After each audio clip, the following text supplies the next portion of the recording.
একদিন রাজকুমার ইন্দ্র নিজের বন্ধুদের সাথে শিকারে গিয়েছিলেন।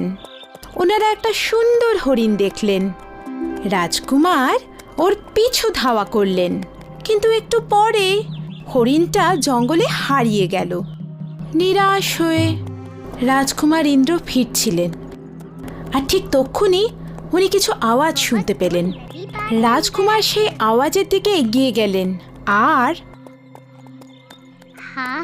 প্রিন্সেস লাবাম। আশ্চর্য, এই পাখিগুলো কথা বলছে কিভাবে? আমি এক্ষুনি রাজকুমারী লবঙ্গর রাজ্য থেকে ফিরলাম। তুমি কি রাজকুমারী লবঙ্গকে দেখেছো? শুনেছি ও পৃথিবীর সব থেকে সুন্দরী রাজকুমারী। হ্যাঁ, আমি কোনোদিন এত সুন্দরী মেয়ে আগে দেখিনি। সত্যি?